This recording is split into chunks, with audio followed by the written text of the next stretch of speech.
सतनाम सतनाम करता पुरख करता पुरख निर्भव निर्भव निर्वैर निर्वैर अकाल मूरत अकाल मूरत अजूनी सैभं अजूनी सैभं गुर प्रसाद जप गुर प्रसाद जप आद सच आदि सच जुगाद सच जुगाद सच है भी सच है भी सच नानक होसी भी सच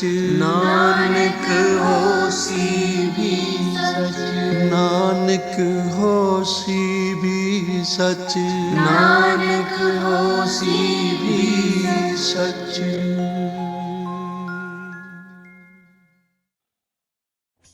मुनीश्वरों, कामदेव और वसंत के अथक प्रयत्न करने पर भी नारद मुनि के चित्त में विकार उत्पन्न नहीं हुआ। महादेव जी के अनुग्रह से उन दोनों का गर्व चूर्ण हो गया। शौनक आदि महर्षियों ने ऐसा होने से जो कारण बताया था उसे आदर पूर्वक सुनो। महादेव जी की कृपा से ही नारद मुनि पर कामदेव का कोई प्रभाव नहीं पड़ा। पहले उसी आश्रम में कामशत्रु भगवान शिव ने उत्तम तपस्या की थी और वहीं उन्होंने मुनियों की तपस्या का नाश करने वाले कामदेव को शीघ्र ही भस्म कर डाला था। उस समय रति ने कामदेव को पुनः जीवित करने के लिए देवताओं से प्रार्थना की। तब देवताओं के समस्त लोकों का कल्याण करने वाले भगवान शंकर से याचना की। उनके याचना करने पर वे बोले, देवताओं, कुछ समय व्यतीत होने के बाद कामदेव जीवित हो जाएगा, परंतु यहाँ उनका कोई उपाय नहीं चल सकेगा। अमरगण यहाँ खड़े होकर चारों ओर जितनी दूर तक की भूमि को नेत्र से देख पाते हैं, वहाँ तक कामदेव के बाणों का प्रभाव नहीं चलेगा, इसमें संशय नहीं है। भगवान शंकर की इस उक्ति के अनुसार उस समय वहाँ नारद जी के प्रति कामदेव का निजी प्रभाव मिथ्य साबित हुआ। वे शीघ्र ही स्वर्गलोक में इंद्र के पास लौट गए। वहाँ कामदेव ने अपना सारा वृतांत और मुनि का प्रभाव कह सुनाया। तत्पश्चात इंद्र की आज्ञा से वे वसंत के साथ अपने स्थान को वापस लौट गए। उस समय देवराज इंद्र को बड़ा विस्मय हुआ। उन्होंने नारद की भूरी भूरी प्रशंसा की, परंतु शिव की माया से मोहित होने के कारण उस पूर्व वृतांत को स्मरण न कर सके। वास्तव में इस संसार के भीतर सभी प्राणियों के लिए भगवान शंभु की माया को जानना अत्यंत कठिन है। जिसने भगवान शिव के चरणों में अपने आप को समर्पित कर दिया, उस भक्त को छोड़कर शेष सारा जगत उसकी माया से मोहित हो जाता है। महर्षि नारद भी भगवान शंकर की कृपा से वहां चिरकाल तक तपस्या में लगे रहे। जब उन्होंने अपनी तपस्या को पूर्ण हुआ समझा, तब वे मुनि उससे विरत हो गए। कामदेव पर मेरी विजय हुई, ऐसा मानकर उन मुनीश्वरों के मन में व्यर्थ ही गर्व हो गया। भगवान शिव की माया से मोहित होने के कारण उन्हें यथार्थ बात का ज्ञान नहीं रहा। वे यह नहीं समझ सके कि कामदेव के पराजित होने के कारण में भगवान शंकर का प्रभाव ही प्रमुख कारण है। उस माया से अत्यंत मोहित हो मुनि शिरोमणि नारद जी अपना काम विजय संबंधी वृतांत बताने के लिए तुरंत ही कैलाश पर्वत पर गए। उस समय वे विजय के मद से उन्नत हो रहे थे। वहां रुद्रदेव को नमस्कार करके गर्व से भरे हुए मुनि ने अपने आप को महात्मा मानकर अपने ही प्रभाव से कामदेव पर अपनी विजय हुई समझकर उनसे सारा वृतांत कह सुनाया। यह सब सुनकर भक्त वत्सल भगवान शंकर जी ने नारद जी से अपनी शिव की माया से ही मोहित होने के कारण काम विजय के यथार्थ कारण को नहीं जानते थे और अपने विवेक को खो बैठे थे, कहा। भगवान रुद्र बोले, तात नारद, तुम बड़े विद्वान हो, धन्यवाद के पात्र हो, परंतु मेरी यह बात ध्यान देकर सुनो। अब से फिर कभी ऐसी बात कहीं भी न कहना। विशेषतः है भगवान विष्णु के सामने इसकी चर्चा कदापि न करना। तुमने मुझसे जो अपना वृतांत बताया है, उसे पूछने पर भी दूसरों के सामने मत कहना। यह सिद्धि संबंधी वृतांत सर्वथा गुप्त रखने योग्य है। इसे कभी किसी पर प्रकट नहीं करना चाहिए। तुम मुझे विशेषतः प्रिय हो, इसीलिए अधिक जोर देकर मैं तुम्हें यह शिक्षा देता हूँ और इसे न कहने की आज्ञा देता हूँ, क्योंकि तुम भगवान विष्णु के भक्त हो और उनके भक्त होते हुए मेरे अत्यंत अनुगामी हो। इस प्रकार बहुत कुछ कहकर संसार की सृष्टि करने वाले भगवान रुद्र ने नारद जी को शिक्षा दी। अपने वृतांत को गुप्त रखने के लिए उन्होंने उनको समझाया बुझाया, परंतु वे शिव की माया से मोहित थे। उन्होंने उनकी दी हुई शिक्षा को अपने लिए हितकर नहीं माना। तदनंतर मुनि शिरोमणि महर्षि नारद ब्रह्मलोक में गए। वहां ब्रह्मा जी को नमस्कार करके उन्होंने कहा, पिताजी, मैंने अपने तपोबल से कामदेव को जीत लिया है। उनकी यह बात सुनकर ब्रह्मा जी ने भगवान शिव के चरणारविंदों का चिंतन किया और सारा कारण जानकर अपने पुत्र को यह सब कहने से मना कर दिया। परंतु नारद जी शिव माया से मोहित थे, अतएव उनके चित्त में मद का अंकुर जमा हो गया था। उनकी बुद्धि मारी गई थी। इसलिए नारद जी ने अपना सारा वृतांत भगवान विष्णु के सामने कहने के लिए वहां से शीघ्र ही विष्णु लोक में गए। नारद मुनि को आते देखकर भगवान विष्णु बड़े आदर से उठे और शीघ्र ही आगे बढ़कर उन्होंने मुनि को हृदय से लगा लिया। मुनि के आगमन हेतु का क्या कारण है, इसका उन्हें पहले से ही पता था। नारद जी को अपने आसन पर बिठाकर भगवान शिव के चरणारविंदों का चिंतन करके श्री हरि ने पूछा। भगवान विष्णु बोले, तात, कहाँ से आ रहे हो? यहाँ किस लिए आए हो? तुम्हारा आगमन किस कारण से हुआ? मुनि श्रेष्ठ, तुम धन्य हो, तुम्हारे शुभ आगमन से मैं पवित्र हो गया। भगवान विष्णु का यह वचन सुनकर गर्व से भरे हुए नारद मुनि ने मद से मोहित होकर सारा वृतांत बड़े अभिमान के साथ कह सुनाया। नारद मुनि का वह अहंकार युक्त वचन सुनकर मन ही मन भगवान विष्णु ने उनकी काम विजय के यथार्थ कारण को पूर्ण रूप से जान लिया। तत्पश्चात श्री विष्णु बोले, मुनि श्रेष्ठ, तुम धन्य हो, तपस्या के तो आप भंडार हो। तुम्हारा हृदय भी बड़ा उदार है मुने। जिसके भीतर भक्ति, ज्ञान और वैराग्य नहीं होते, उसी के मन में समस्त दुखों को देने वाले काम, मोह आदि विकार शीघ्र उत्पन्न होते हैं। तुम तो नैष्ठिक ब्रह्मचारी हो और सदा ज्ञान वैराग्य से युक्त रहते हो। फिर तुम में काम विकार कैसे आ सकता है? तुम तो जन्म से ही निर्विकार तथा शुद्ध बुद्धि वाले हो। श्री हरि की कही हुई ऐसी बहुत सी बातें सुनकर मुनि शिरोमणि नारद जोर जोर से हंसने लगे और मन ही मन भगवान को प्रणाम करके इस प्रकार बोले। नारद जी ने कहा, स्वामी, जब मुझ पर आपकी कृपा है, तब बेचारा कामदेव अपना क्या प्रभाव दिखा सकता है? ऐसा कहकर भगवान के चरणों में मस्तक झुकाकर इच्छानुसार विचार करने वाले नारद मुनि वहां से चल दिए। बिन पागा सत्संग न लबै, बिन संगत मैल परिजय जियो।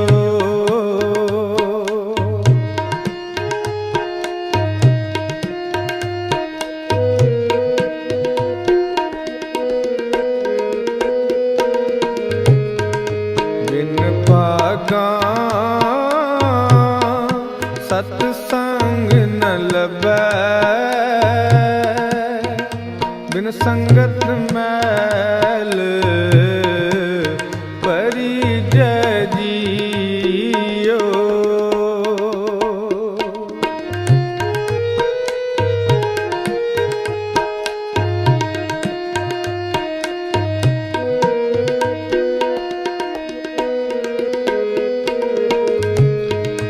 हर जन संत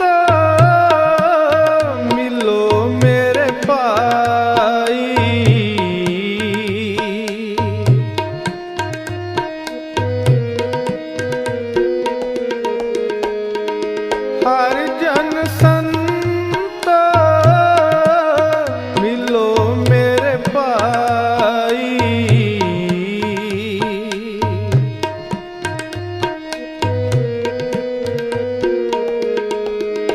ਮੇਰਾ ਹਰ ਪ੍ਰਭ ਦੱਸੋ ਮੈਂ ਭੁੱਖ ਲਗਾਈ।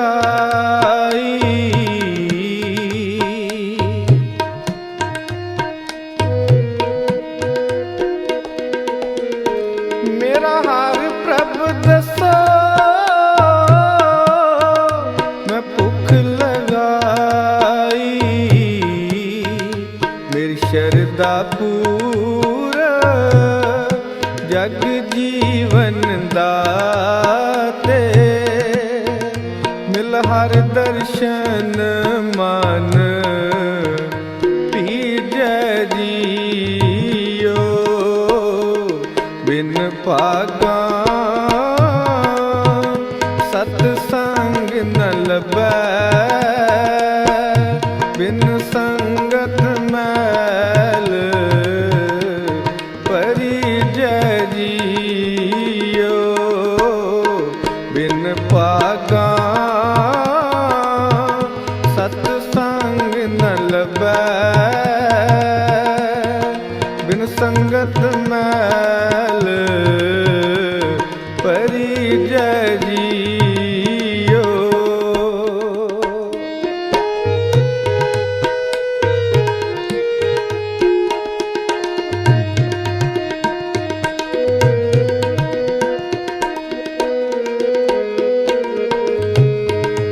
ਮਿਲ ਸਤ ਸੰਗ ਬੋਲੀ ਹਰ ਬਾਣੀ।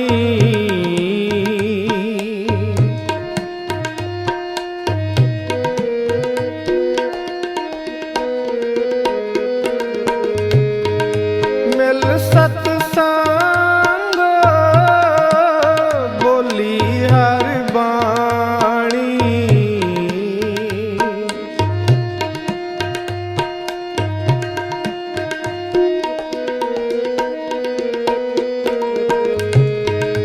ਹਰ ਹਰ ਕਥਾ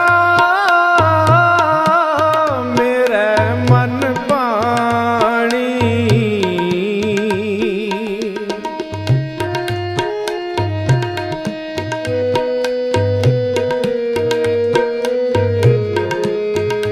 ਹਰ ਹਰ ਕਥਾ ਮੇਰੇ ਮਨ ਭਾਣੀ। ਹਰ ਹਰ ਅੰਮ੍ਰਿਤ ਹਰ ਮਨ ਭਾਵੈ। ਮਿਲ ਸਤਿਗੁਰ ਅੰਮ੍ਰਿਤ ਪੀਜੈ ਜੀਓ। ਬਿਨ ਭਾਗਾ ਸਤ ਸੰਗ ਨ ਲਭੈ। ਬਿਨ ਸੰਗਤ ਮੈਲ ਪਰਿਜੈ ਜੀਓ। ਬਿਨ ਭਾਗਾ ਸਤ ਸੰਗ ਨ ਲਭੈ।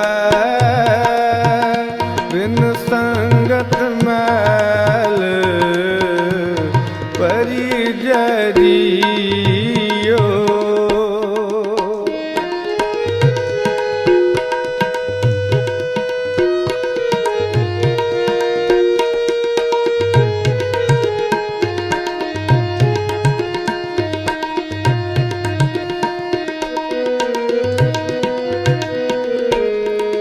ਮੈਂ ਆਏ ਮਿਲੋ ਜਗ ਜੀਵਨ ਪਿਆਰੇ।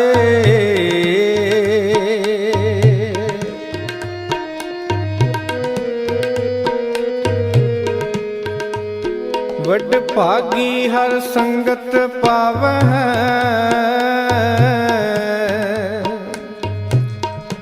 ਭਾਗਹੀਣ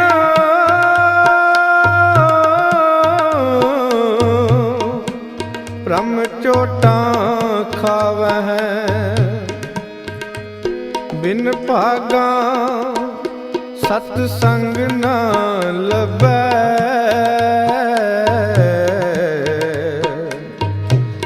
संगत मैल परिजय जियो। मैं आए मिलो जग जीवन प्यारे।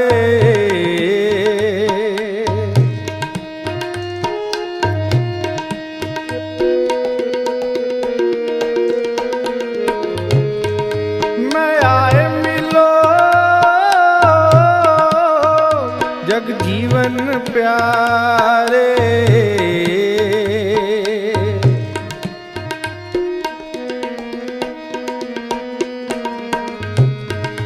हर हर नाम दया मन तारे।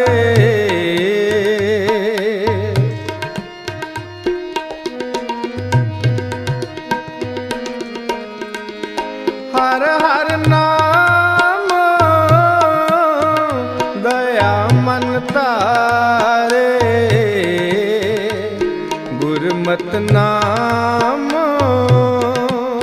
मीठा मन पाया। जन नानक नाम मान पीजय जियो। बिन पागा सतसंग न लभै। बिन संगत मैल परिजय जियो। बिन पागा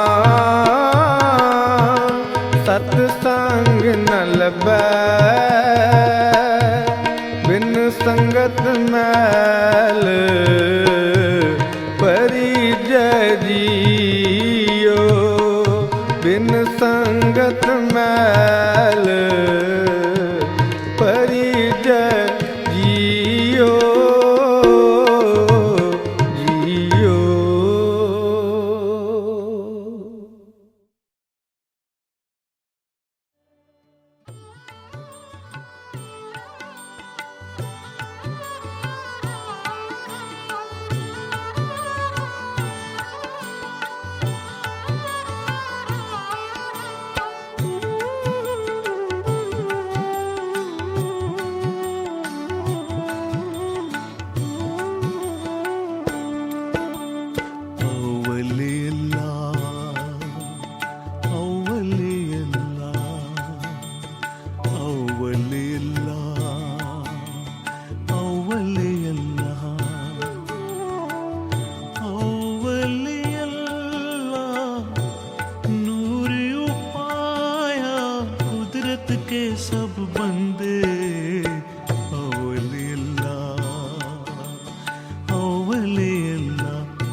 खलक खलक में खालक पूर रयो सब ठाई अव्वल अल्लाह अव्वल अल्लाह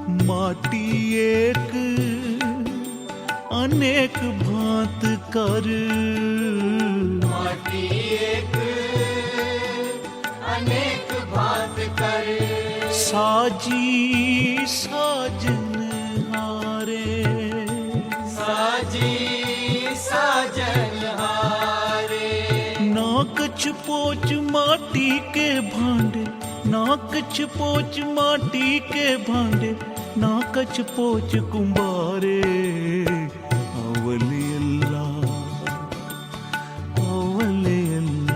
माय गुरु अव्वल अल्लाह अव्वल अल्लाह अव्वल अल्लाह नूर उपाया कुदरत के सब बंदे अव्वल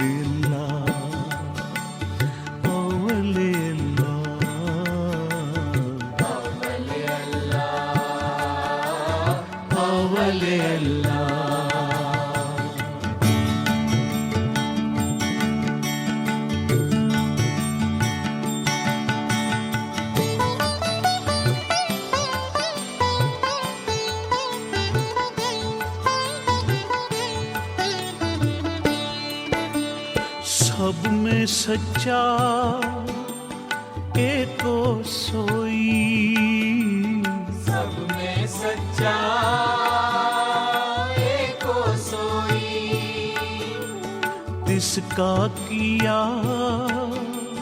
सब कुछ होई इसका किया सब कुछ होई हुक्म पछाने सोए को जाने हुक्म पछाने सोए को जाने बंदा कहिए सोई अव्वल अल्लाह अव्वल अल्लाह अव्वल अल्लाह अव्वल अल्लाह अव्वल अल्लाह नूर उपाया कुदरत के सब बंदे अव्वल अल्लाह अव्वल अल्लाह अव्वल अल्लाह अव्वल अल्लाह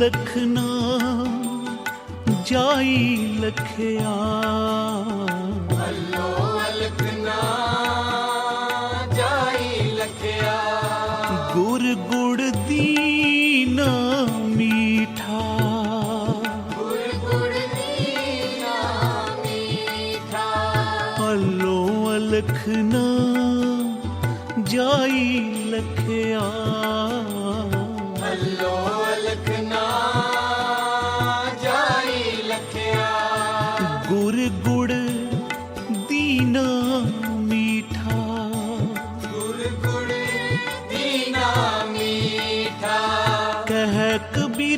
शंका नासी, कह कबीर मेरी शंका नासी, सर्ब निरंजन डीठा। अवले अल्लाह, अवले अल्लाह, अव्वल अल्लाह, अव्वल अल्लाह, अवले अल्लाह। नूर उपाया कुदरत के सब बंदे। अवले अल्लाह, अवले अल्लाह, अव्वल अल्लाह। एक नूर ते सब जग उपजिया, एक नूर ते सब जग उपजिया, कौन भले को मंदे। अवले अल्लाह, अवले अल्लाह, वाहेगुरु। अव्वल अल्लाह, अव्वल अल्लाह।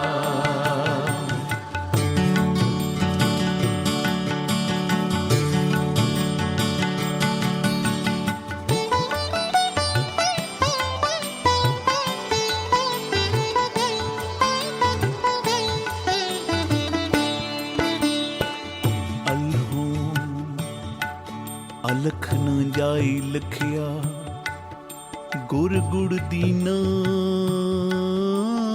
मीठा।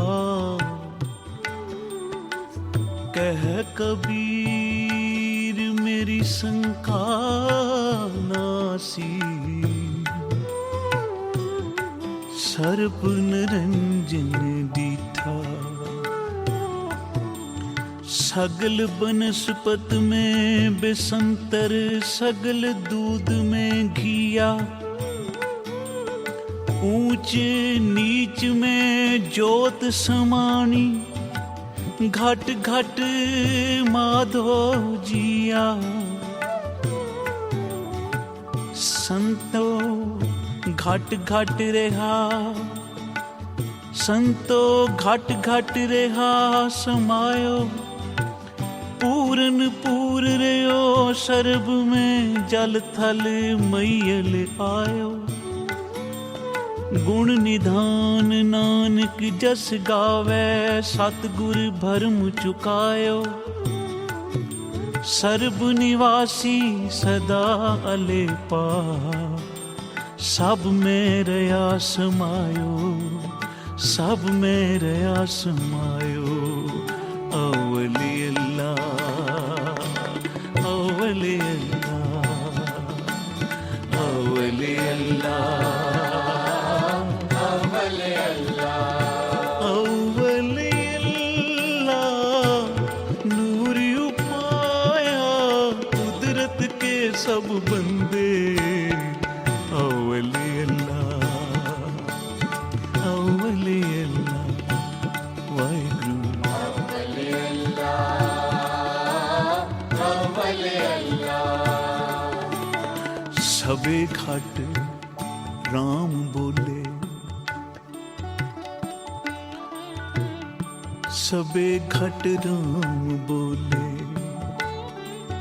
रामा बोले, राम बिना को बोले रे। एकल माटी कुंचर चीटी, भांजन है बहु नाना रे। अस्थावर जंगम कीट पतंगम, घाट घाट राम समाना रे। एकल चिंता डाक अनंता, और तजो सब हासारे। प्रणवे नामा भय निकामा, को ठाकुर को दासा रे, को ठाकुर को दासा रे।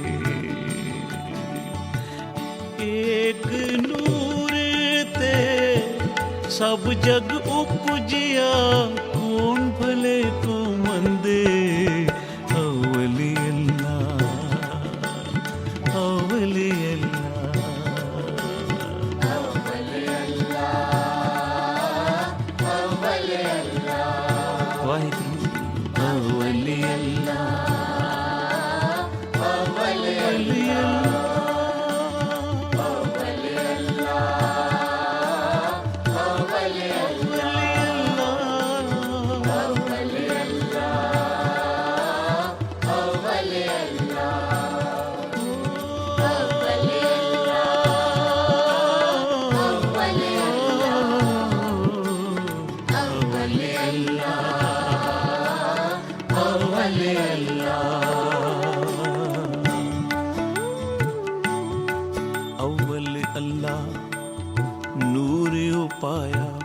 कुदरत के सब बंदे। को भयो मुंडिया सन्यासी, को जोगी भयो, को भयो मुंडिया सन्यासी, को जोगी भयो। कोई ब्रह्मचारी, को जति अनुमान बो। हिंदू तुर्क कोई रावजी, इमाम साफी मानस की जा सब एक पहचान बो। मानस की जा सब एक पहचान बो। करता करीम सोई, राज करीम ओई। करता करीम सोई, राज करीम ओई। दूसरो न भेद कोई, भूल भरम मानबो। एक ही किसे सभी को गुरुदेव, एक ही किसे सभी को गुरुदेव। एक ही स्वरूप सब एक ज्योत जानबो। अव्वल अल्लाह, अव्वल अल्लाह, अव्वल अल्लाह, अव्वल अल्लाह, अव्वल अव्वल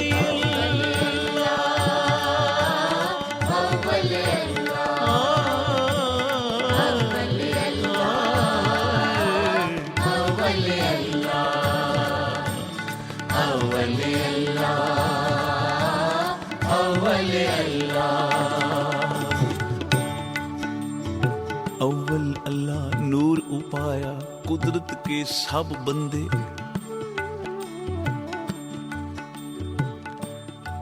कबीर जी दी अख खोली, जिस दी भी अख खुली उसनू सब विच परमेश्वर ही दिसिया। कबीर जी कोलों किसे पुछिया, महाराज तुहानू ये वेखण वाली दृष्टि किवें प्राप्त होई? सानू तां जे नहीं मिली। दुश्मन विच भी परमेश्वर, मित्र विच भी परमेश्वर, अपना बेगाना कोई नहीं रहा। सारे एक जोत, एक रूप। हिंदू, मुसलमान, सिख, ईसाई। गुरु गोबिंद सिंह महाराज जी भी अपनी बाणी विच कहंदे हन, कऊ भयो मुंडिया सन्यासी, कऊ जोगी पयो। कोई ब्रह्मचारी, को जति अनुमान बो। हिंदू तुर्क को राफसी, इमाम साफी मानस की जात सब एक पहचानो। करता करीम सोई, राजक रहीम ओई। दूसरो न भेद कोई, भूल परम मानबो। एक ही की सेव सभी को गुरुदेव, एक ही स्वरूप सब एक जोत जानबो। सारियां विच उस वाहिगुरू दी तां जोत है। गुरु गोबिंद सिंह महाराज अमृत वेले दे दीवान दी समाप्ति तो बाद नदी दे किनारे आके खड़े हैं।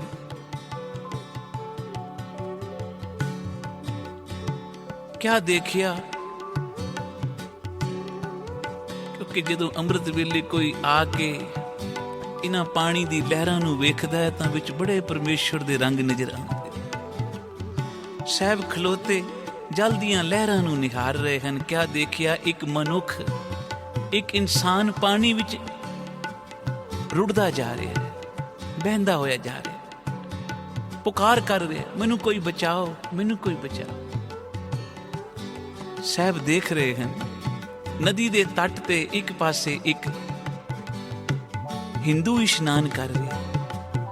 उसने देखिया कोई मनुख डुब रहा, पर सोचदा है जे मैनू बचा लेता शायद ये मुसलमान होवे ते मैं नाता ही अननाता हो जाऊं, डुब जावे चंगा। थोड़ी दूर जाके वेख्या एक मुसलमान नहा रहा सी, एक मौलवी नहा रहा सी। उन्हें वेख्या बंदा डुब रहा है, मैनू तैरना आउंदा है, मैं इनू बचा सकदा। पर सोचदा है खबरे हिंदू होवे, ये मर जावे चंगा ही है। ਦੋਨੋਂ ਦੀ ਬਾਤ ਸੁਣੀ ਜਦੋਂ ਮੇਰੇ ਕਲਗੀਧਰ ਪਾਤਸ਼ਾਹ ਜੀ ਨੇ ਮਨ ਵਿੱਚ ਸੋਚਿਆ, ਚਾਹੇ ਇਹ ਡੁੱਬਣ ਵਾਲਾ ਹਿੰਦੂ ਹੈ, ਚਾਹੇ ਜਾਤ ਦਾ ਮੁਸਲਮਾਨ ਹੈ, ਪਰ ਬਣਾਇਆ ਤਾਂ ਮੇਰੇ ਵਾਹਿਗੁਰੂ ਦਾ ਹੋਇਆ ਨਾ, ਉਸ ਪਰਮੇਸ਼ਵਰ ਦਾ ਬਣਾਇਆ ਬੰਦਾ। ਸਾਹਿਬ ਨੇ ਆਪ ਛਾਲ ਮਾਰੀ, ਡੁੱਬਦੇ ਹੋਏ ਇਨਸਾਨ ਨੂੰ ਬਾਹਰ ਕੱਢ ਕੇ ਲਿਆਏ। ਜਦੋਂ ਲਿਆਏ ਸਾਧ ਸੰਗਤ, ਉਹ ਗੁਰੂ ਘਰ ਦਾ ਨਿੰਦਕ ਸੀ, ਕਦੇ ਵੀ ਗੁਰੂ ਘਰ ਵਿੱਚ ਨਹੀਂ ਆਉਂਦਾ ਸੀ।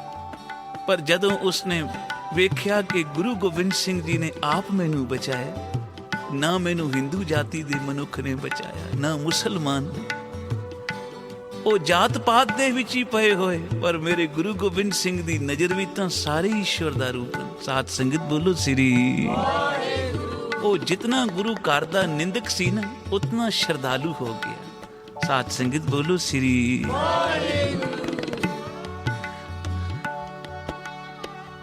ਕਬੀਰ ਜੀ ਕੋਲੋਂ ਵੀ ਪੁੱਛਿਆ, ਮਹਾਰਾਜ ਤੁਸੀਂ ਇਸ ਅਵਸਥਾ ਨੂੰ ਪ੍ਰਾਪਤ ਕੀਤਾ ਹੈ, ਇਹ ਦਾਤ ਤੁਹਾਨੂੰ ਕਿਵੇਂ ਮਿਲੀ? ਕਬੀਰ ਜੀ ਕਹਿਣ ਲੱਗੇ, ਅੱਲੋਂ ਅਲਖ ਨਾ ਜਾਈ ਲਖਿਆ, ਗੁਰ ਗੁੜ ਦੀਨਾ ਮਿੱਠਾ। ਮੈਨੂੰ ਮੇਰੇ ਗੁਰੂ ਨੇ ਗਿਆਨ ਰੂਪੀ, ਭਗਤੀ ਰੂਪੀ ਮਿੱਠਾ ਗੁੜ ਬਖਸ਼ੇ। ਔਰ ਜਦੋਂ ਮੇਰੇ ਗੁਰੂ ਨੇ ਆ ਦਾਤ ਮੈਨੂੰ ਦਿੱਤੀ ਨਾ, ਤੇ ਮੇਰੇ ਜਿਹੜੇ ਬੰਦ ਚਕਸ਼ੂ ਸਨ ਅੰਦਰ ਦੇ, ਉਹ ਖੁੱਲ ਗਏ। ਜਿਵੇਂ ਆਖਿਆ, ਬੁਲਿਆ ਸਾਈਂ ਤੇ ਤੋਂ ਵੱਖ ਨਾ, ਫਰਕ ਵੀ ਵਿੱਚੋਂ ਕੱਖ ਨਾ, ਪਰ ਵੇਖਣ ਵਾਲੀ ਅੱਖ ਨਾ। ਉਹ ਅੱਖ ਕਿੱਥੋਂ ਮਿਲਦੀ ਹੈ? ਉਹ ਗੁਰੂ ਦੀ ਸੇਵਾ ਵਿੱਚ ਮਿਲ ਗਈ ਕਬੀਰ ਸਾਹਿਬ ਨੂੰ। ਝੂਮ ਕੇ ਕਬੀਰ ਜੀ ਕਹਿ ਰਹੇ ਹਨ, ਅਵਲ ਅੱਲਾ ਨੂਰ ਉਪਾਇਆ, ਕੁਦਰਤ ਕੇ ਸਭ ਬੰਦੇ, ਏਕ ਨੂਰ ਤੇ ਸਭ ਜਗ ਉਪਜਿਆ, ਕੌਣ ਭਲੇ ਕਉ ਮੰਦੇ। ਹੁਣ ਕੋਈ ਬੁਰਾ ਨਹੀਂ ਸੰਸਾਰ ਵਿੱਚ, ਇਹ ਵੇਖਣ ਵਾਲੀ ਦ੍ਰਿਸ਼ਟ ਗੁਰੂ ਦੇ ਚਰਨਾਂ ਵਿੱਚੋਂ ਸੇਵਾ ਕਰਕੇ ਪ੍ਰਾਪਤ ਹੁੰਦੀ ਹੈ। ਆਓ ਇੱਕ ਵਾਰੀ ਸਾਰੇ ਮਿਲ ਕੇ ਕਹੀਏ,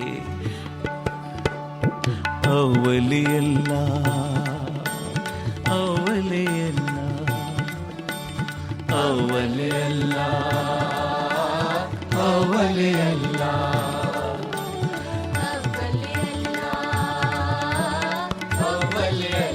ਸਤਿਨਾਮ ਵਾਹਿਗੁਰੂ, ਸਤਿਨਾਮ ਵਾਹਿਗੁਰੂ, ਸਤਿਨਾਮ ਵਾਹਿਗੁਰੂ, ਸਤਿਨਾਮ ਵਾਹਿਗੁਰੂ, ਵਾਹਿਗੁਰੂ ਵਾਹਿਗੁਰੂ ਵਾਹਿਗੁਰੂ, ਸਿਮਰੋ ਵਾਹਿਗੁਰੂ, ਵਾਹਿਗੁਰੂ ਵਾਹਿਗੁਰੂ, ਵਾਹ ਵਾਹ, ਵਾਹਿਗੁਰੂ ਵਾਹਿਗੁਰੂ, ਵਾਹਿਗੁਰੂ ਵਾਹਿਗੁਰੂ ਵਾਹਿਗੁਰੂ ਵਾਹਿਗੁਰੂ, ਵਾਹਿਗੁਰੂ ਵਾਹਿਗੁਰੂ ਵਾਹਿਗੁਰੂ, ਵਾਹਿਗੁਰੂ ਵਾਹਿਗੁਰੂ ਵਾਹਿਗੁਰੂ, ਵਾਹ ਵਾਹ, ਵਾਹਿਗੁਰੂ ਵਾਹਿਗੁਰੂ ਵਾਹਿਗੁਰੂ, ਵਾਹਿਗੁਰੂ ਵਾਹਿਗੁਰੂ ਵਾਹਿਗੁਰੂ, ਵਾਹਿਗੁਰੂ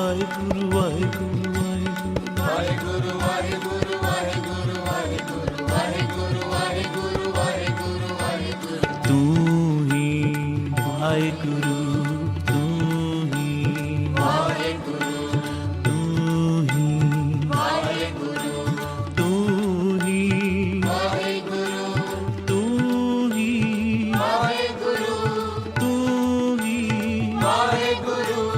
ਤੂੰ ਹੀ ਵਾਹਿਗੁਰੂ, ਤੂੰ ਹੀ ਵਾਹਿਗੁਰੂ, ਵਾਹਿਗੁਰੂ ਵਾਹਿਗੁਰੂ ਵਾਹਿਗੁਰੂ ਵਾਹਿਗੁਰੂ ਵਾਹਿਗੁਰੂ ਵਾਹਿਗੁਰੂ ਵਾਹਿਗੁਰੂ ਵਾਹਿਗੁਰੂ, ਵਾਹਿਗੁਰੂ ਵਾਹਿਗੁਰੂ ਵਾਹਿਗੁਰੂ, ਵਾਹਿਗੁਰੂ ਵਾਹਿਗੁਰੂ ਵਾਹਿਗੁਰੂ, ਵਾਹਿਗੁਰੂ ਏਕ ਨੂਰ ਤੇ ਸਭ ਜਗ ਉਪਜਿਆ, ਕੌਣ ਭਲੇ ਕੋ ਮੰਦੇ। ਅਵਲੇ ਅੱਲਾ, ਅਵਲੇ ਅੱਲਾ,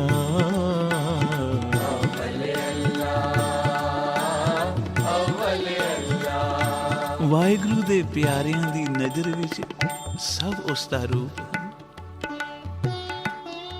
ਜਿਤਨੇ ਜੀਵ ਜੰਤ, ਪੰਛੀ ਪਰਿੰਦੇ,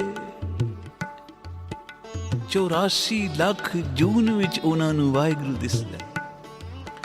ਇੱਥੋਂ ਤੱਕ ਕਿ ਜੇ ਕਿਸੇ ਪੰਛੀ ਦੀ ਆਵਾਜ਼ ਵੀ ਕੰਨਾਂ ਵਿੱਚ ਪੈਂਦੀ ਹੈ ਨਾ, ਤਾਂ ਉਹਦੇ ਆਵਾਜ਼ ਵਿੱਚ ਵੀ ਉਹਨਾਂ ਨੂੰ ਪਰਮੇਸ਼ਵਰ ਦਾ ਸਿਮਰਨ ਹੀ ਸੁਣਾਈ ਦਿੰਦਾ। ਸਾਧ ਸੰਗਤ ਬੋਲੋ ਸ੍ਰੀ ਵਾਹਿਗੁਰੂ। ਧੰਨ ਧੰਨ ਬਾਬਾ ਨੰਦ ਸਿੰਘ ਜੀ ਮਹਾਰਾਜ ਕਲੇਰਾਂ ਵਾਲੇ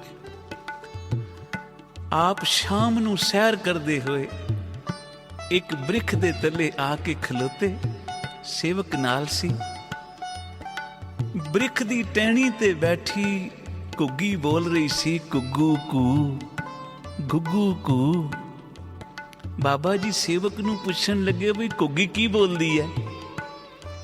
ਸੇਵਕ ਕਹਿਣ ਲੱਗਾ ਜੀ ਘੁੱਗੀ ਬੋਲ ਰਹੀ ਹੈ ਗੁੱਗੂ ਕੂ ਗੁੱਗੂ ਕੂ। ਬਾਬਾ ਜੀ ਕਹਿਣ ਲੱਗੇ ਭਾਈ ਜੇ ਸਾਡੇ ਕੰਨ ਵਿੱਚ ਤਾਂ ਇਹ ਘੁੱਗੂ ਦੀ ਆਵਾਜ਼ ਨਹੀਂ ਆਉਂਦੀ ਤਾਂ ਸੇਵਕ ਪੁੱਛਣ ਲੱਗਿਆ ਤੇ ਫਿਰ ਮਹਾਰਾਜ ਕਿਹੜੀ ਆਵਾਜ਼ ਆ ਰਹੀ ਹੈ? ਬਾਬਾ ਜੀ ਕਹਿਣ ਲੱਗੇ ਘੁੱਗੀ ਬੋਲ ਰਹੀ ਹੈ ਤੂੰ ਯੂੰ ਤੂੰ ਤੂੰ ਯੂੰ ਤੂੰ ਤੂੰ ਯੂੰ ਤੂੰ ਤੂੰ ਯੂੰ ਤੂੰ। ਆਓ ਇੱਕ ਵਾਰੀ ਆਖੀਏ, ਤੂੰ ਹੀ ਵਾਹਿਗੁਰੂ ਤੂੰ ਹੀ ਵਾਹਿਗੁਰੂ ਤੂੰ ਹੀ ਵਾਹਿਗੁਰੂ ਤੂੰ ਹੀ ਵਾਹਿਗੁਰੂ ਵਾਹਿਗੁਰੂ ਵਾਹਿਗੁਰੂ ਵਾਹਿਗੁਰੂ ਵਾਹਿਗੁਰੂ ਵਾਹਿਗੁਰੂ ਵਾਹਿਗੁਰੂ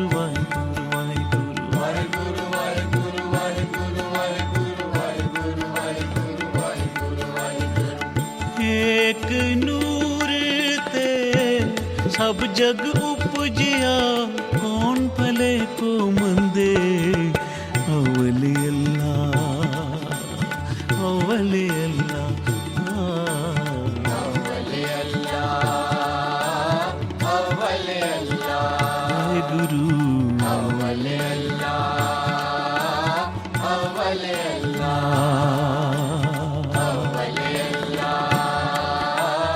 अवले अल्लाह ਗੁਰੂ ਗੋਬਿੰਦ ਸਿੰਘ ਮਹਾਰਾਜ ਜੀ ਦਾ ਦਰਬਾਰ ਸਜਿਆ, ਧਰਮ ਯੁੱਧ ਛਿੜਿਆ। ਸਭ ਆਪਣੀਆਂ ਆਪਣੀਆਂ ਸੇਵਾਵਾਂ ਮੰਗ ਰਹੇ ਹਨ। ਸਾਹਿਬ ਨੇ ਸੇਵਾ ਸਭ ਨੂੰ ਬਖਸ਼ੀ। ਇੱਕ ਸਿੱਖ ਸਭ ਤੋਂ ਪਿੱਛੇ ਆਇਆ, ਹੱਥ ਜੁੜ ਗਏ, ਪਾਤਸ਼ਾਹ ਮੇਰੇ ਆਉਣ ਵਿੱਚ ਦੇਰ ਹੋ ਗਈ ਹੈ, ਕਿਰਪਾ ਕਰੋ ਮੈਨੂੰ ਵੀ ਆਪਣੇ ਦਰ ਦੀ ਸੇਵਾ ਬਖਸ਼ੋ। ਸੇਵਾ ਕਰੇਂਗਾ ਜੀ ਪਾਤਸ਼ਾਹ, ਤੇਰੀ ਕਿਰਪਾ ਹੋਵੇ ਤਾਂ ਕਰਾਂਗਾ। ਤੇਰੇ ਦਰ ਦੀ ਸੇਵਾ ਵੀ ਉਹੀ ਕਰ ਸਕਦਾ ਸੱਚੇ ਪਾਤਸ਼ਾਹ ਜਿਸ ਤੇ ਤੇਰੀ ਕਿਰਪਾ ਹੋ। ਤੇਰੇ ਦਰ ਤੇ ਬਹਿ ਕੇ ਨਾਮ ਵੀ ਉਹੀ ਜਪ ਸਕਦਾ ਜਿਸ ਤੇ ਤੇਰੀ ਨਜ਼ਰ ਹੋ। ਸਾਧ ਸੰਗਤ ਬੋਲੋ ਸ੍ਰੀ ਵਾਹਿਗੁਰੂ। ਚੰਗਾ, ਫਿਰ ਮਸ਼ਕ ਚੁੱਕ ਲੈ ਤੇ ਰਣ ਭੂਮੀ ਵਿੱਚ ਜਾ, ਜਿਹਨੂੰ ਪਿਆਸ ਲੱਗੀ ਹੋਵੇ ਨਾ ਉਹਨੂੰ ਪਾਣੀ ਪਿਲਾਇਆ ਕਰ। ਇਹ ਕੌਣ ਹੈ? ਭਾਈ ਕਨਈਆ ਜੀ। 7 ਵਜੇ ਚਰਨਾਂ ਤੇ ਮੱਥਾ ਟੇਕਿਆ, ਮਸ਼ਕ ਚੁੱਕ ਲਈ, ਜਲ ਭਰ ਲਿਆ, ਰਣ ਭੂਮੀ ਵਿੱਚ ਪਹੁੰਚ ਗਿਆ। ਧਰਮ ਯੁੱਧ ਹੋ ਰਿਹਾ।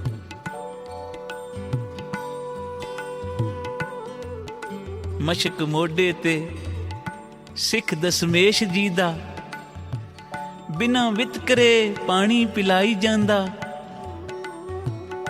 ਤੜਪ ਤੜਪ ਕੇ ਜਿਨ੍ਹਾਂ ਦੀ ਜਾਨ ਨਿਕਲੇ, ਜਾਨ ਉਹਨਾਂ ਦੀ ਜਾਨ ਵਿੱਚ ਪਾਈ ਜਾਂਦਾ।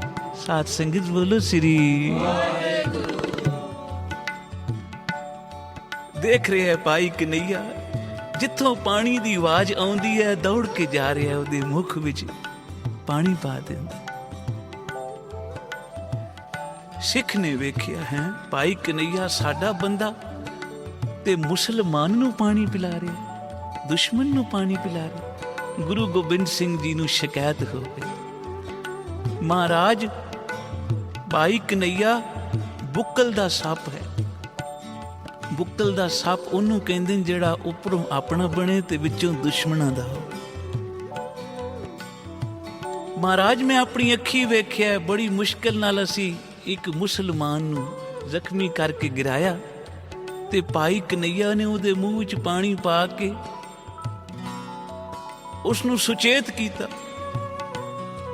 ਸਾਹਿਬ ਉਹਦੀ ਗੱਲ ਸੁਣ ਰਹੇ ਹਨ। ਉੱਪਰੋਂ ਤਾਂ ਬੜਾ ਗੁੱਸੇ ਵਾਲਾ ਮੂੰਹ ਬਣਾਇਆ ਕਲਗੀਧਰ ਪਾਤਸ਼ਾਹ ਗੁਰੂ ਗੋਬਿੰਦ ਸਿੰਘ ਨੇ, ਵਿੱਚੋਂ ਬੜੇ ਪ੍ਰਸੰਨ ਹਨ ਤੇ ਕਹਿੰਦੇ ਹਨ ਮਨ ਹੀ ਮਨ ਵਿੱਚ, ਉਹ ਪਿਆਰੇ ਸਿੱਖਾ ਸ਼ਿਕਾਇਤ ਕਰਨ ਵਾਲਿਆ, ਜਿਸ ਭਾਈ ਕਨਈਆ ਦੀ ਸ਼ਿਕਾਇਤ ਤੂੰ ਕਰਨ ਆਇਆ ਨਾ, ਜਿੱਥੇ ਭਾਈ ਕਨਈਆ ਪਹੁੰਚ ਗਿਆ, ਜੇ ਤੂੰ ਉੱਥੇ ਪਹੁੰਚਿਆ ਹੀ ਕੋਈ ਨਹੀਂ। ਸਾਧ ਸੰਗਤ ਬੋਲੋ ਸ੍ਰੀ ਸਾਹਿਬ ਕਹਿਣ ਲੱਗੇ ਬੁਲਾਓ ਭਾਈ ਕਨਈਆ ਨੂੰ। ਜੇ ਉਸਨੇ ਦੁਸ਼ਮਣ ਨੂੰ ਪਾਣੀ ਪਿਲਾਇਆ, ਦੁਸ਼ਮਣਾਂ ਨੂੰ ਪਾਣੀ ਪਿਲਾਇਆ ਤਾਂ ਸਾਡੇ ਤੀਰ ਨਾਲ ਉਡਾਏ। ਭਾਈ ਕਨਈਆ ਜੀ ਹਾਜ਼ਰ ਹੋਏ। ਕਿਉਂ ਭਾਈ ਕਨਈਆ? ਸਾਹਿਬ ਪੁੱਛਣ ਲੱਗੇ ਤੂੰ ਦੁਸ਼ਮਣਾਂ ਨੂੰ ਵੀ ਪਾਣੀ ਪਿਲਾਇਆ? ਉਸ ਵੇਲੇ ਭਾਈ ਕਨਈਆ ਦੇ ਨੈਣ ਕਟੋਰੇ ਬਾਹਰ ਆਏ। ਗਰੀਬ ਨਿਵਾਜ, ਮੇਰਾ ਤਾਂ ਕੋਈ ਦੁਸ਼ਮਣ ਹੈ ਹੀ ਨਹੀਂ। ਮੈਂ ਤਾਂ ਜਦੋਂ ਦੀ ਤੇਰੀ ਸੰਗਤ ਵਿੱਚ ਆਇਆ, ਮੈਂ ਤਾਂ ਇਹੀਓ ਸਿੱਖਿਆ, ਨਾ ਕੋ ਬੈਰੀ ਨਾ ਹੈ ਬਿਗਾਨਾ, ਸਗਲ ਸੰਗ ਹਮ ਕੋ ਬਨ ਆਈ। ਮੇਰਾ ਤਾਂ ਕੋਈ ਦੁਸ਼ਮਣ ਹੈ ਹੀ ਨਹੀਂ। ਪਾਤਸ਼ਾਹ, ਮੈਂ ਤਾਂ ਰਣ ਭੂਮੀ ਵਿੱਚ ਜਿੱਥੋਂ ਵੀ ਆਵਾਜ਼ ਆਉਂਦੀ ਹੈ ਪਾਣੀ, ਮੈਂ ਸਮਝਦਾ ਮੇਰਾ ਗੁਰੂ ਗੋਬਿੰਦ ਸਿੰਘ ਪਾਣੀ ਮੰਗ ਰਿਹਾ। ਮੈਂ ਤਾਂ ਪਾਤਸ਼ਾਹ ਜਿਸ ਦੇ ਬੁੱਕ ਵਿੱਚ ਪਾਣੀ ਪਾਇਆ, ਉਹ ਤੇਰਾ ਬੁੱਕ ਜਾਣ ਕੇ ਪਾਣੀ ਪਾਇਆ। ਮੈਂ ਤਾਂ ਹਮੇਸ਼ਾ ਤੇਰੇ ਮੁਖ ਵਿੱਚ ਪਾਣੀ ਪਾਇਆ, ਮੈਨੂੰ ਤਾਂ ਕਿਸੇ ਹੋਰ ਦਾ ਮੁਖ ਦਿਖਿਆ ਹੀ ਨਹੀਂ। ਸਾਧ ਸੰਗਤ ਬੋਲੋ ਸ੍ਰੀ ਨਾਮ ਜਪ ਕੇ ਭਾਈ ਕਨਈਆ ਦੇ ਨੇਤਰਾਂ ਵਿੱਚ ਗੁਰੂ ਗੋਬਿੰਦ ਸਿੰਘ ਵਸ ਗਏ। ਹੁਣ ਕਿਤੇ ਹੋਰ ਕੋਈ ਦੂਸਰਾ ਨਜ਼ਰ ਹੀ ਨਹੀਂ ਆਉਂਦਾ। ਸਾਹਿਬ ਏਡੇ ਪ੍ਰਸੰਨ ਹੋਏ, ਤੀਰ ਕਮਾਨ ਥੱਲੇ ਰੱਖ ਦਿੱਤਾ, ਭਾਈ ਕਨਈਆ ਨੂੰ ਛਾਤੀ ਨਾਲ ਲਾ ਲਿਆ। ਫਿਰ ਜੇਬ ਵਿੱਚੋਂ ਮਲਮ ਦੀ ਡੱਬੀ ਕੱਢ ਕੇ ਭਾਈ ਕਨਈਆ ਦੇ ਹੱਥ ਵਿੱਚ ਦਿੱਤੀ। ਉਹ ਭਾਈ ਕਨਈਆ, ਤੂੰ ਬ੍ਰਹਮ ਗਿਆਨੀ ਹੋਇਆ। ਲੈ ਭਾਈ, ਜਿੱਥੇ ਪਿਆਸਿਆਂ ਨੂੰ ਪਾਣੀ ਪਿਲਾਉਣੇ ਨਾ, ਉੱਥੇ ਜ਼ਖਮੀਆਂ ਦੇ ਜ਼ਖਮਾਂ ਤੇ ਮਲਮ ਵੀ ਲਾ ਦਿਆ ਕਰ। ਸਾਧ ਸੰਗਤ ਬੋਲੋ ਸ੍ਰੀ। ਇਹ ਰੈੱਡ ਕਰਾਸ ਸੰਸਥਾ, ਇਹ ਭਾਈ ਕਨਈਆ ਜੀ ਦੀ ਦੇਣ ਹੈ। ਅੱਜ ਭਾਈ ਕਨਈਆ ਜੀ ਦੇ ਇਸ ਜੀਵਨ ਤੋਂ, ਸਾਖੀ ਤੋਂ, ਗੁਰੂ ਗੋਬਿੰਦ ਸਿੰਘ ਮਹਾਰਾਜ ਜੀ ਦੀ ਸਾਖੀ ਤੋਂ ਇਹ ਸਿੱਖਿਆ ਮਿਲਦੀ ਹੈ ਕਿ ਭਾਈ ਕੋਈ ਜਿਸ ਵੀ ਕਰਮ ਵਿੱਚ ਕਰਨ ਵਾਲਾ ਹੈ, ਉਸ ਨੂੰ ਆਪਣੇ ਸੱਚੇ ਹਿਰਦੇ ਨਾਲ ਉਸ ਕਰਮ ਨੂੰ ਨਿਭਾਵੇ। ਸਭ ਵਿੱਚ ਉਸ ਈਸ਼ਵਰ ਦੀ ਜੋਤ ਨੂੰ ਵੇਖੇ। ਜਿਸ ਵੇਲੇ ਭਾਈ ਕਨਈਆ ਨੇ ਇਹ ਦਾਤ ਪਾਈ ਤਾਂ ਝੂਮ ਕੇ ਆਖਿਆ, ਕੀ ਆਖਿਆ? ਸਭ ਗੋਬਿੰਦ ਹੈ, ਸਭ ਗੋਬਿੰਦ ਹੈ, ਸਭ ਗੋਬਿੰਦ।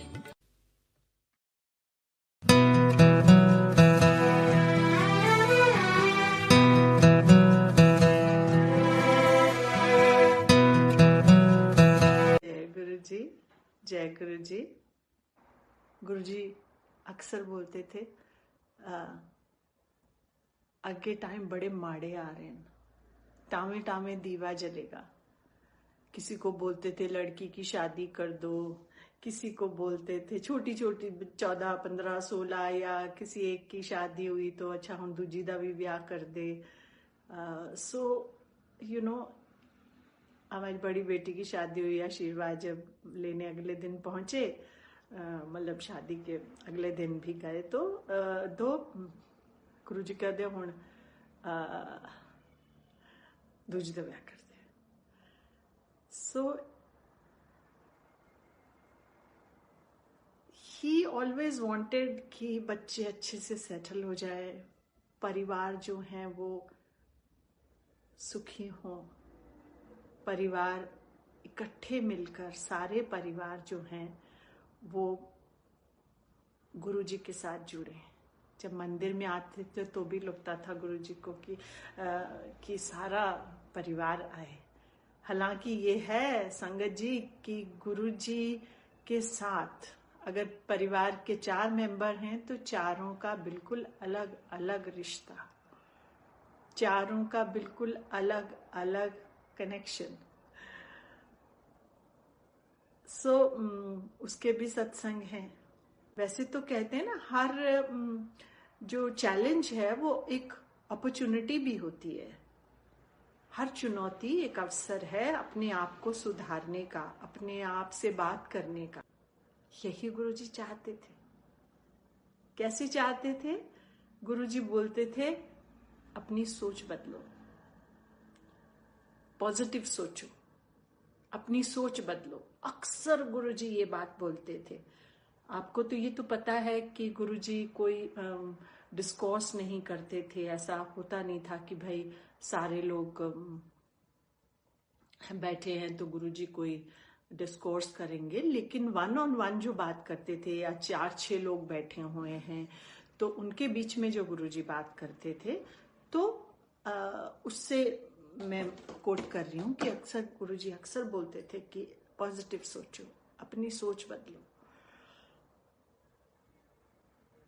अब पॉजिटिव सोचना तो कॉमन बात लगती है ना, कॉमन शब्द है, लेकिन सच पूछें तो इट्स नॉट इजी। बहुत मुश्किल है, बहुत ज्यादा मुश्किल है। कैसे? क्योंकि हमारे दिमाग की जो वायर्स है ना, वायरिंग है ब्रेन में, वो वायरिंग ऐसे हुई हुई है कि हमारे इसीलिए सेट पैटर्न है सोचने के, व्यवहार के, रिएक्शन के, गुस्से के, जो भी है। It's scientific. उस वायरिंग को रीवायर करने के लिए हमें कॉन्टिन्यूअस मेहनत करनी होती है, और उस वायरिंग को रीवायर करेंगे तो ही हमारी पॉजिटिव सोच होगी। छोटी छोटी चीजें हैं जो गुरुजी ने सिखाई बिन बोले। जैसे वो शब्द है ना, बिन बोले सब कुछ जानदा, बिन बोले सिखाई, उदाहरण से सिखाई, इलस्ट्रेट करके सिखाई। कुछ नहीं बोला कि तुम्हें ये सिखा रहा हूं, पर सिखाई। अब जैसे अगर पॉजिटिव सोचना है तो संगत जी, हम नेगेटिव थॉट्स क्यों आते हैं? Let's each one of us think. मैं एक्सपीरियंस ही शेयर कर रही हूँ। I am nobody to, I am sorry अगर कहीं आपको लगे कि मैं सरमनाइज कर रही हूँ। So no need, not at all, not at all. I am just trying to give an example कि गुरुजी कैसे आपके दिमाग में चीजें डालते थे, अभी भी डाल रहे हैं। कि पॉजिटिव सोचने का ये है कि हम पहले ये सोचें हमारी सोच नेगेटिव क्यों आती है। नेगेटिव क्या लोगों के लिए आती है या इवेंट्स के लिए आती है, या डर लगता है? हाँ, डर लगता है, सबको लगता है। कोई गया है, कोई फोन आया है, तो कोई गया है बाहर परिवार का, तो लगता है वो फोन आ गया, तो घबरा जाते हैं। तो मुझे लगता है कि आदमी अपने आप को सोचे, अपने आप को बोलते रहे, और सबसे बड़ी चीज है अपने फेथ को स्ट्रांग करता रहे। तो जब हमारे अंदर फेथ होगा तो डर तो कम लगेगा या नहीं लगेगा धीरे धीरे। तो एक तो नेगेटिव सोच ये हुई, और जैसा हम सोचते हैं वही तो मैनिफेस्ट होता है। कर्म क्या है? कर्म है कि कर्म ये थोड़ी है कि हमने किसी की पिटाई कर दी, या किसी की चोरी कर ली, या किसी का डाका डाल लिया, या किसी को कोई नुकसान पहुंचा दिया। जो भी कर्म को केवल वो थोड़ी, कर्म तो सोच भी है ना। हमने सोच लिया कि ये आदमी कैसा है, कितना, बाहर से हम बोल रहे हैं अरे वाह क्या बढ़िया, आप बहुत अच्छे हैं, और अंदर अंदर हम उसके बारे में कुछ और सोच रहे हैं। सो वो भी एक कर्म है ना। असली तो शुरुआत वहां से है, फिर वाणी से, मुंह से, जुबान से हम जो मर्जी करें, हर किसी के मुंह से कुछ ना कुछ जरूर निकलता है, कभी ना कभी जरूर निकलता है। और हर किसी के वीक मूवमेंट्स होते हैं लाइफ में, है ना। तो उन वीक मोमेंट्स में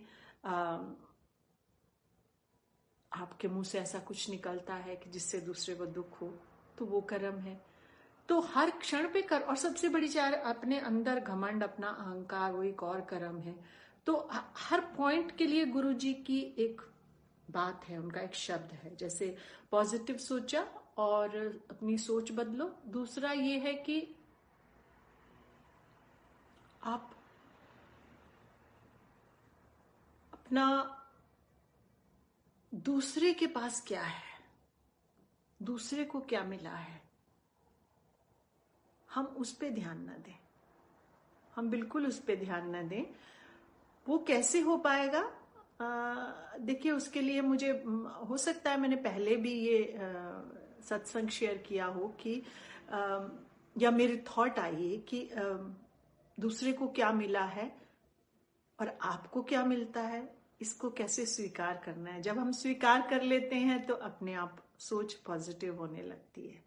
बात तो सारी स्वीकार करने की है। तो उसके लिए गुरुजी हर छोटी चीज के लिए हर तरह से कोई बड़ा छोटा कुछ ना कुछ तो बताते ही रहते थे। एक बार मैंने ये भी शेयर किया था संगत के साथ कि जब लंगर हो जाता था या केवल लंगर से पहले गुरुजी प्रसाद तो बांटते थे, हलवा प्रसाद जो होता था, पर वो जो कोई अपनी खुशी के लिए, अपनी खुशी संगत के साथ शेयर करने के लिए, गुरुजी को थैंक यू बोलने के लिए लोग लाते थे, मिठाई लाते थे। तो वो बाद में एक बड़े से परात में आ जाएगी।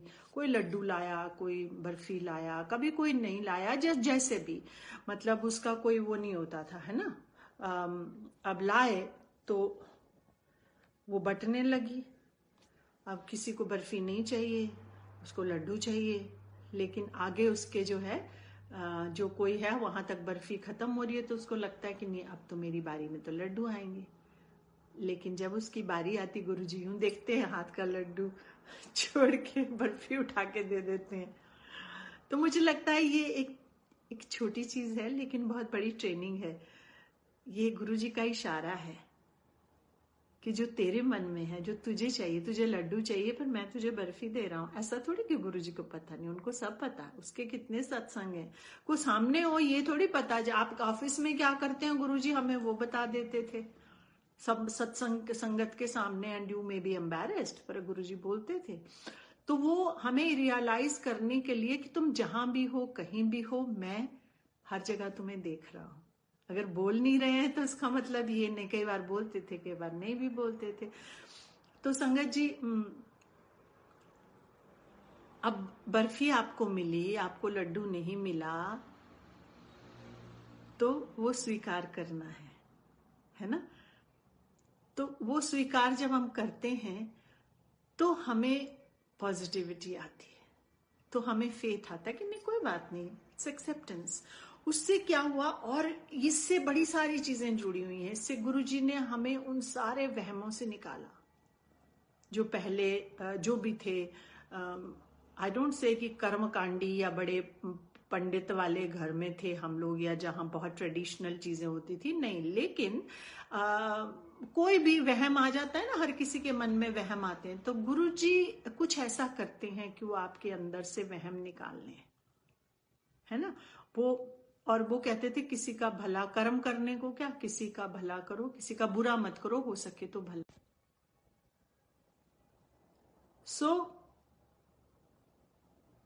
आपको ये देखना है कि मेरे भीतर क्या चल रहा है, और हम देखें कि हम हर परिस्थिति में कैसा व्यवहार करते हैं। कौन सी ऐसी परिस्थिति में है जिसमें कि मेरे अंदर नेगेटिविटी आती है या मुझे डर आता है। डर है तो फेथ को जोड़ना है, नेगेटिविटी आती है तो ये भी कि अगर किसी व्यक्ति के प्रति आती है कि इसने मुझे बहुत ज्यादा ऐसा बोला या वो करा, तो जो मैं शेयर करती हूँ कि उससे ये होता है कि जब भी आप पाठ में बैठे हैं, गुरुजी के सामने बैठे, उस व्यक्ति के प्रति अपने दिल में प्यार पैदा कर लीजिए, वो सारी नेगेटिविटी चली जाएगी।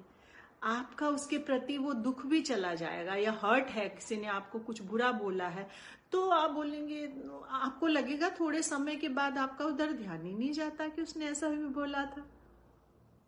और कहते हैं कि रात को सोने से पहले हर किसी को क्षमा करना है और हर किसी से क्षमा मांगनी है।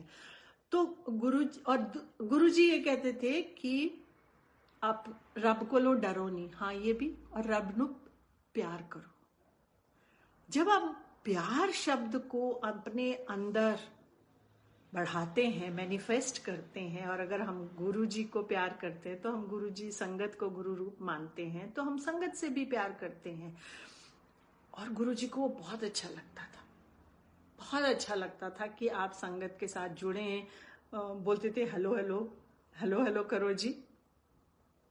एक बार अभी 2-3 साल पहले की बात है, वो पुरानी संगत के लिए एक छोटा सा सत्संग बड़े मंदिर में होता था। तो गुरुजी तो एक लेडी आई, तो मैंने उसको बोला हेलो, कहती नहीं I was coming specially to you. I said why? कहती मुझे यहाँ गुरुजी का मैसेज है कि मैं तुम्हें जाकर हेलो हेलो करूं। बताइए, एक गुरुजी के टाइम की ही बात है कि टाइम की मतलब जब गुरुजी शरीर में थे तब की बात है। तो बहुत अच्छा लगता था गुरुजी को कि आप संगत से जुड़ें। एक बार है, रात को, सर्दियों की बात है, आई थिंक जनवरी का महीना, बहुत ठंड थी और कोई 12-1 बजे गुरुजी इशारा करते, तो मैं कहा जी गुरुजी, कहते कि तेरे घर तो बस स्टैंड कितनी दूर है। अब ये सवाल मुझे कुछ समझ सा नहीं आया। सो आई सेड जी, वैसे भी गुरुजी की पंजाबी जल्दी जल्दी बोलते थे और मुझे पंजाबी आती नहीं। अभी जो मैं अगर गुरुजी को कोट करूंगी तो बस वो मेरे को उतनी पंजाबी आती है कि मैं गुरुजी को कोट अनकोट, राइट। और लेकिन I am not good, I don't have a good diction in Punjabi, तो मैं बहुत अजीब सी बोलती हूँ। सो मैं कहा जी गुरुजी, तो कहते मैं क्या, तेरे घर तो बस स्टैंड कितनी दूर है। मैं कहा गुरुजी नेड़े ही है। सो ही सेड तो इन्हों छड़ देंगी। तो वहां 3 लेडीज बैठी हुई थी, इन्हें चंडीगढ़ जाना है तो उन्होंने बस स्टैंड छड़ देंगी। मैं कहा जी बिल्कुल गुरुजी। तो मैं सुन के आ गई, पीछे अपनी जगह पे बैठ गई। तो मेरे हस्बैंड बोले कि क्या बोला। मैंने कहा ऐसे ऐसे बोला। कहते तुम पूछो कि ये कैलकुलेटेड कि 12 बजे हैं, अभी निकलेंगे, छुट्टी होगी जब तो घर जाएंगे और फिर इनको बस स्टैंड छोड़ेंगे, तो 1-1.5 बजे इतनी ठंड में ये लोग चंडीगढ़ की बस पकड़ेंगी, इतनी ठंड में ये जाएंगी, तो why don't they stay with us. तो तुम जाके पूछो कि उनको रात को घर में रख लें। तो मैं गई, मैं कहा गुरुजी उन्होंने राती रख ली है। कहते आहो आहो। गुरुजी बड़े खुश हुए, आहो ऐसे बोलते थे गुरुजी, आहो आहो रख ले। सो ठीक है जी। जब हमें छुट्टी हुई तो उनको भी हो गई और साथ में चले गए घर, रजाई वजाई में बैठे और खूब तब तो हम बातें ही बोलते थे संगत जी, सत्संग नहीं बोलते थे। Sorry, we were not, you know, it was different, बहुत डिफरेंट टाइम था संगत जी, बहुत डिफरेंट टाइम था। बट एनीवे, सो हम करते रहे बात। तो उसी दिन गुरुजी ने मुझे ये दिखाया कि वो कैसे एक समय में एक से ज्यादा जगह होते हैं। वो पीला रोब, मैंने कहा कि वो बोलती कि ना, जब जिस दिन गुरुजी ने पीला ऐसे ऐसे रोब पहना था, उस दिन की बात है। और उस दिन गुरुजी चंडीगढ़ आए, मेरा बेटा पढ़ रहा था, तो गुरु ने कहा मामा गुरुजी आए हैं और ये वो। मैंने कहा नहीं गुरुजी उस दिन तो, जिस दिन की बात होगी मुझे याद होगा। तो मैंने कहा नहीं नहीं नहीं, गुरुजी उस दिन दिल्ली थे। गुरुजी पीला रोब जिस दिन पहन, कहते नहीं चंडीगढ़ थे। मैंने कहा नहीं दिल्ली थे। तो हम जब ऐसे थोड़ा सा आर्ग्यू करने लग गए, then it dawned on me, ओहो, मीन्स कि Guruji is at different places at the same time. और उसको जोड़िए आप कि एक बार मैं बैठी हुई थी तो किसी और को गुरुजी कहने लगे, मतलब जब पास में बिठाते थे तो किसी और को बोलते कि ऑटोबायोग्राफी ऑफ अ योगी पढ़नी चाहिए। सो संगत जी, इसको ये मत लें कि जो मैं कह रही हूं वो आपको वो करना चाहिए। It is all individual, nothing is common, nothing is one fit for all, no. उसको कहा कि ऑटोबायोग्राफी ऑफ अ योगी पढ़नी चाहिए। तो मैं ठीक है, मैं सुन लिया। और तब हम में इतनी समझ भी नहीं थी कि उसको ये बोला तो मुझे भी करना था। बट बाय चांस मैंने गुरुजी के पास आने से पहले वो किताब पढ़ी हुई थी, autobiography of a Yogi. And what connected उस रात को, व्हाट कनेक्टेड कि ऑटोबायोग्राफी ऑफ अ योगी में वो है ना इलस्ट्रेशन की, वो एक समय में एक से ज्यादा जगह होते हैं। तो मैंने कहा ओहो, तो मतलब गुरुजी चंडीगढ़ भी थे और दिल्ली भी थे।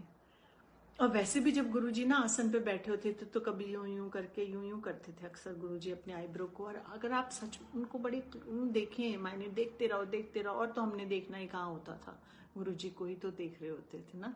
सो देख रहे हैं तो ऐसा लगता था कि गुरुजी सचमुच में यहाँ नहीं है, गुरुजी कहीं और है। और कई बार बोलेंगे डांस, तो चलो तुसी करो, तो यूं ही उठाते थे तो फिर हम डांस करने लग गए। थोड़ी देर बाद में देखो कि गुरुजी इज नॉट देयर, मतलब वो फिजिकली बैठे हैं पर आपको ये एहसास होगा कि मीन्स गुरुजी एक समय में एक से ज्यादा जगह होते थे। और होते हैं। सो बात थी जुड़ने की।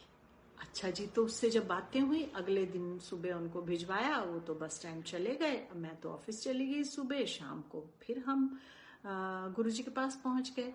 जैसे ही मैंने वो 2 सीढ़ी अभी उतरी थी एम्पायर स्टेट की, याद है, तो फिर तो 5 बजे तक गप्पा मारियां। मैंने कहा तो मैं चुप कि क्या गुरुजी कैसे, सो मतलब ये कहने का कि जो हम घर में बातें कर रहे थे वो गुरुजी को पता। That's what I was trying to illustrate. इस हर सत्संग, हर वाक्या, हर शब्द, हर चीज से कई मतलब निकलते हैं संगत जी गुरु जी की। अब जैसे ये सत्संग है, ये लेडीज वाला जो आई, पहली चीज तो उनको अच्छा लगा कि, तो इसमें से हमें ये शिक्षा है कि पहला तो ये कि उनको ये अच्छा लगता है कि आप संगत से जुड़ें, प्यार से जुड़ें। और दूसरा ये भी कि गुरुजी एक समय में कई जगह होते हैं, ये भी उसी से पता चला। जो उन्होंने जो कुछ बताया वो अलग चीज थी। और तीसरा ये कि जो आपने घर में बातें करी वो वहां अपने एम्पायर स्टेट में गुरुजी बैठे और अगली शाम को हमको बोल रहे हैं। तो एक एक सत्संग से, एक एक चीज से, एक एक बात से कितनी कितनी शिक्षाएं गुरुजी हमें देते थे। तो जब हम प्यार अपने अंदर पैदा करते हैं, जब हम दूसरों से प्यार से मिलते हैं, जब हम अपनी सोच बदलते हैं, जैसे हमारी सोच नेगेटिव होने लगती है, हम उस घोड़े को, जो मन का घोड़ा है, उसको खींच के उसको दूसरी दिशा में, पॉजिटिव दिशा में ले जाते हैं, तो हमारी सोच संगत जी धीरे धीरे बदलने लगती है। और जब आपकी सोच बदलने लगती है तो आप बदलने लगते हो। एक समय वो था जब गुरुजी मीडिया को बिल्कुल पास नहीं फटकने देते थे। वो सोशल मीडिया तब तो ज्यादा ऐसा नहीं था, पर ही नेवर अप्रिशिएटेड इट। एक बार एक टेलीविजन, नेशनल टीवी की किसी की टीम आई, तो वो खड़े होंगे, मुझे नहीं पता था। तो एनीवे हम लंगर खाए, मैं बाहर वहां पे हाथ धोते थे हम, मैं धो रही थी, तो कि गुरुजी अंदर बुला रहे हैं। गुरुजी चले गए हुए थे कमरे में, तो मैं गई तो वो बोले कि बाहर टीवी वाले आए तो उन्होंने भेज दे। तो उन्होंने कहा जे पिक्चर कोई नहीं बनानी, इतने बनानी होएगी तो तू बनाएगी, तो इन्होंने भेज दे तू। तो मैं गई जी, उनको कन्विंस किया। वो मान के नहीं देते जैसे मीडिया के लोग होते हैं, और बड़ी मुश्किल से उनको, anyway I told them whatever I had to say, and फिर वो लोग गए। और ये भी आपको पता होगा कि लाइट ऑफ डिविनिटी जो है वो गुरुजी ने अपने शरीर में होते हुए उन्होंने सत्संग इकट्ठे करवाए, लेकिन वो पब्लिश नहीं हो सकी, वो प्रिंट ही नहीं होती थी। ये किसी और का सत्संग है, लेकिन मैं जनरली क्या, I mean it's in principle, मैं यही मुझे ठीक लगता है कि मैं वो कहूँ, अगर गुरुजी को कोट करूँ वो ही कहूँ जो कि मेरे सामने हुआ है या जो गुरुजी ने कभी मुझे कहा है। तो संगत जी, इवेंट की बात हो गई कि हम अगर फेथ में हैं तो हम नेगेटिव शायद नहीं सोचेंगे, और व्यक्ति के लिए है तो अगर हम प्यार अपने अंदर पैदा करते हैं, जो गुरुजी कहते थे रब नू प्यार करो, रब को डरो नहीं। So we develop love. अगर हम लव को फील करते हैं, प्यार करते हैं, तो वो जो है ना, जो दूसरी नेगेटिव फीलिंग है किसी के प्रति, वो आपको इररेलेवेंट लगने लगती है कि वो क्या है, मेरा कोई अंदर तन मन कोई डस्टबिन थोड़ी है कि जो मैं ऐसे नेगेटिव विचारों से भर लूं। और हाँ, गुरुजी बोलते थे कि जब तुम मेरे पास आते हो कि तो तुम एक जूठे बर्तन की तरह होते हो, पहले मैं तुम्हें अंदर से साफ करता हूँ, मांजता हूँ, फिर बाहर से चमकाता हूँ। और सचमुच संगत जी, गुरुजी ऐसे ही करते थे। जब हम जाते थे, मैं अपनी बात कहूँ, जब मैं जय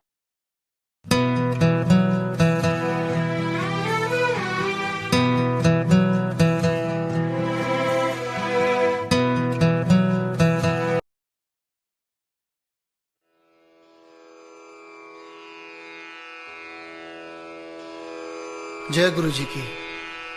अब हम मंत्र जाप करेंगे। ओम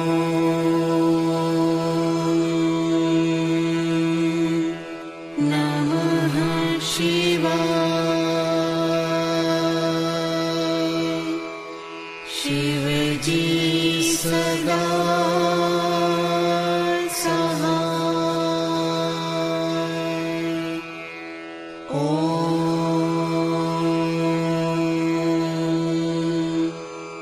नमः शिवाय। गुरुजी सदा सहाय। ओम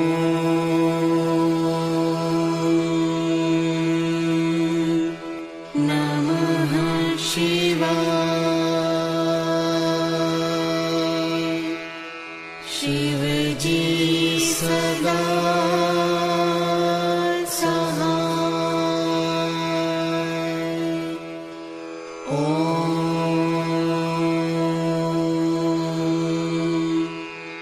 नमः शिवाय। गुरुजी सदा सहाय। ओम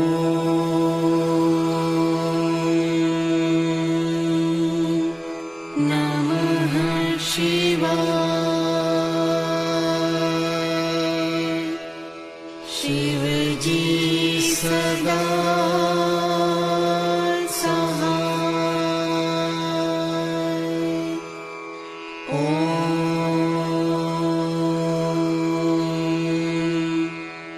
नमः शिवाय। गुरुजी सदा सहाय। ओम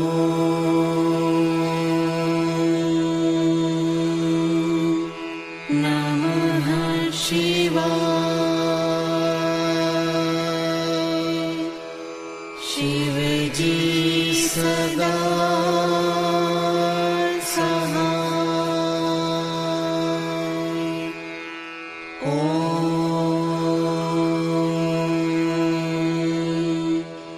नमः शिवाय।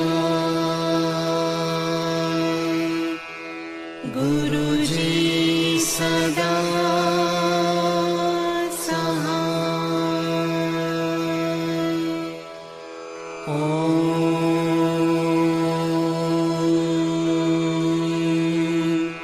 नमः शिवाय। शिव जी सदा सहाय।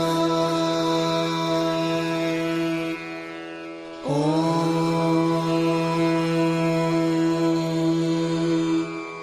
नमः शिवाय। गुरुजी सदा सहाय। ओम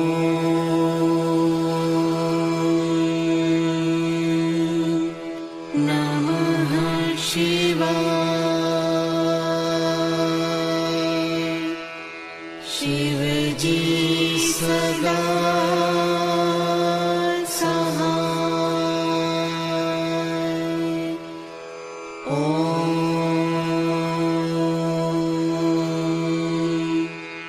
नमः शिवाय। गुरुजी सदा सहाय। ओम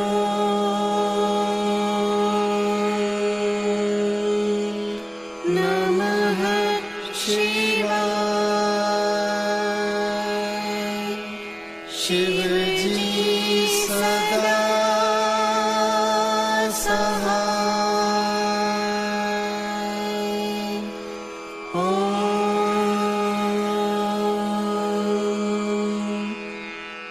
नमः शिवाय। गुरुजी सदा सहाय।